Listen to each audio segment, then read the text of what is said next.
Hi there, I'm David. And I'm Con, and welcome to another episode of Camera Peeps. David, what are we talking about on this episode? Look, it's another update for me, a work in progress for me with my PMW-F5 and the Fujinon MK series lenses. I have been shopping again, and I've bought the longer version, the 50 to 135, so I thought we'd just have a chat about that. Right, so what do you like about these lenses? You've got two of them now, so why did you go down this path and not, say, a Cabrio or a Canon? Because a lot of guys I know are using the Canon PL camera. There's a lot of reasons, and we reviewed this one a few months ago, and there's absolutely nothing wrong with, obviously, the big Cabrios, the PL ones. They're fantastic, but they are very expensive. What, 30,000, 40,000 Aussie dollars? Yeah. Yep. So look, that's a consideration, and of course weight, because they are approximately 2.9 kilograms. These are about 900 grams. Right. So big difference when you're working all day on your shoulder. Huge difference. Now, we mentioned the price of the Cabrios, for example. What are these worth in Australian dollars? Look, roughly 5,000 or 6,000 Aussie dollars. Wow, big difference. Yeah, it's huge. Big difference. Now, also, these are not native PL. What have you got there to see? No. Well, once again, as we've discussed in another video, the Duclos or Duclo adapter. So you just unscrew the E-mount, because these are native E-mount. Ah, right. And then you put this FZ. So people have got to be aware that if you buy these lenses to put on a PL mount or FZ mount, is that an FZ? That's FZ. Right. So that actually saves a bit more weight again, because when you buy the F5, you get an FZ to PL adapter, and that weighs a few grams, you know, so it's another thing stripped off the camera, to be honest. Yep. Great. So now that you've got the longer lens, you've got a complete set of That's great. lenses? Yeah, it's a very complete set, and I'm quite really happy with it. And another thing, not paying out on the Cine Servo Canon or the Cabrio, but the Cabrio only goes to 90mm, and the Canon is 120. Now, what I've found with this one, this sounds like the gag out of Spinal Tap, where the amplifier goes up to 11, but at 135mm, it actually is quite handy. It's better than handy for interviews where there's a journalist in the shot, in the scene as well. That, especially if they're talking about a sensitive subject or it's a multicam interview, that having that extra focal length allows you just to physically be back further. So they can almost, the interviewer and interviewee can really forget you're there. Correct. Because I've had the 90, the Cabrio one before, and I mean, you're really just almost on the edge of the reporter. Is that the 19 to 90? That's the one, yeah. Yes, it's not quite long enough at the 90. I always find I have to pick up the camera and move in closer. And once again, that is a beautiful lens, but in practical terms, this thing is just with having that extra bit of focal length, and then of course it doesn't. The Canon, the light drops off at the end as you zoom in. Oh, that's right. After 90mm on the Canon zoom, you've got a drop off on the. It's not constant aperture throughout the full zoom range. And this is. Yeah, well, that's another benefit, and it's parfocal. Comparing it to, say, like a still lens, which is not parfocal, and parfocal means. That basically means that you zoom in, focus, you adjust the zoom, and it remains in focus. With these guys. And the DSLR lenses. Look, to be honest, if I never had to use a DSLR lens again on a video camera, I'd be more than happy. The exception to that I have found is now these lenses have a macro setting. Yep. Which is good to know. It's good to know, but I have to be honest that this will be the one DSLR lens that comes out on a. Which one is it? This is the 105 Prime, a Nikon. I'm a Nikon guy, and the macro for extreme close-ups of food.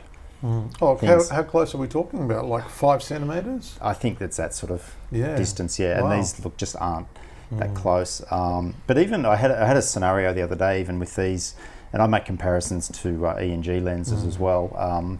the macro on those lenses are also excellent. I mean, you can, On which lenses? on an ENG, for a 2/3 inch camera, yeah. and you can basically focus on the dust on the front element.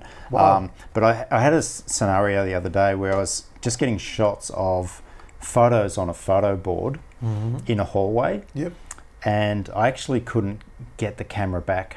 Oh, because of the minimum focus distance. Correct, yes. Do you know what it is? It must be 2.5. Not off the top of my head. I was just, I just know it wasn't quite right. And then I was sort of using the macro and the zoom to focus, all that kind of thing to sort of get it. But it was probably another case where the ENG cameras have more scope, to be honest. Yeah, but they're $30,000, $40,000 lenses as well. And we can see why they are. And they have. You get what you pay for, but you know, even though these lenses are cheaper, the takeaway is that they're still as equal quality-wise to the more expensive lenses. Look, I haven't had any complaints about it, and guys, camera people who have the other lenses, I mean, they admit that there's actually, you know, there's nothing, you know, for the rates that we go out at, and there's actually nothing wrong with these. The one disadvantage, I guess, it doesn't have a servo. Yep. If you like having servos on your tripod or on your shoulder. Yep. But there are two aftermarket ones now. One's a Hedon and one's a Crozier. Okay. I'm not sort of sure what money. But they're not really for hand grippy style servo. They're on your tripod pretty much. servo. And I don't know how good they really. I haven't used one, but like coming from a broadcast background, the servos on a broadcast lens are just incredible, you know. So I guess what you're saying is there's slight compromises, but for the price, they're worth it. There's a slight compromise, but you know, we're not working on film budgets. You know, like this sort of level. You know, where everything still needs to happen fairly quickly and efficiently. We don't have camera assistants. We don't have people carrying around a Pelican case full of prime lenses. You know, it's just us, and I find that they're totally fine. And certainly, you know, because of the weight factor, you know, like I'm not so inclined to use an easy rig. I don't think it's quite necessary anymore. And as I've mentioned in one of the other videos, you know, you can get them once the radio mics, the sound recorders put their radio mics on, you put the 150 watt hour V-Lock battery on the back, you can get it quite neutral. And if you do end up in a long handheld interview, it's not as painful. And tiring, and then sometimes the director might say, and we want our B-roll handheld as well. Oh my goodness. And so if you're trying to get you know, names on, you know, doors or whatever, you know, it's much easier to do a more sort of fluid handheld. And much easier to operate a proper lens like that than a stills lens, isn't it? Especially the path focus, you're constantly having to focus every time you change the zoom. Yeah, and from an OH&S point of view, less neck pain, less back pain, I mean, that has to be a consideration these days. So to summarise your main pros and cons about the lens? Well, it's probably more pros. I mean, I think that, you know, the build quality of the Canon and the Fujinon Cabrio is better. I mean, I think that a PL actually stands for positive lock, I think. Yeah, and Arri invented that system. And now they invented another system, which is the PL... the large format LF, a PL LF. I mean, and I would say that if you threw a camera off a skyscraper with a PL lens, it would hit the ground and smash, and I believe that PL mount would still be connected to the image sensor. It's that good. There's no doubt about that. But once again, for the environments that we work in, you know, TV, corporate videos, you know, these are really good. And of course, I'd love a lens where that contained all, you know, this full range of focal lengths. It's not going to happen. The Super 35 is very hard to do. And I accept that. So in which case, if that's a deal breaker, then do the job on a 2/3 inch. Yeah, they still have a place, as we keep saying. Yeah, we both still have our 2/3 inch cameras and lenses. Probably just a thing with Duclos, their back caps. It's funny, on one of them, they don't actually lock on very well. So it can easily come off. And the problem with that is then the dust, especially in your soft bag, that the dust can actually get in there. So that's another issue. That one's really loose. This one actually does have a lining in it. So this must be the newer model. They must have wanted it. It actually does. It does stay on and not. Right. Some people might have also complained about that. So that's probably it. But look, overall, I'm very happy with it, and certainly for the price. The comfort factor, you know, if you do have a long handheld day, on the F5, you know, it's no contest with the other one. And I don't enjoy working with easy rigs.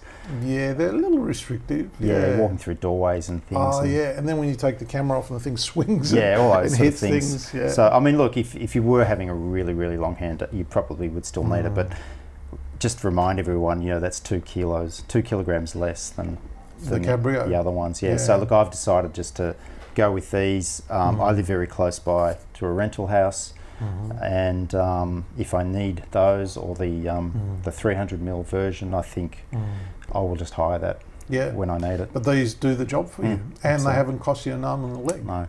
And as you say, with the budgets that we have these days and the rates as they are, the less you need to spend on gear, the better to recoup return on investment. That's important, because return on investment on gear we buy these days has got to be a lot quicker, because the technology keeps changing so much. Exactly. Well, there is already another lens mount out with the ARRI. What is it? The LF, large format. Okay. Yeah.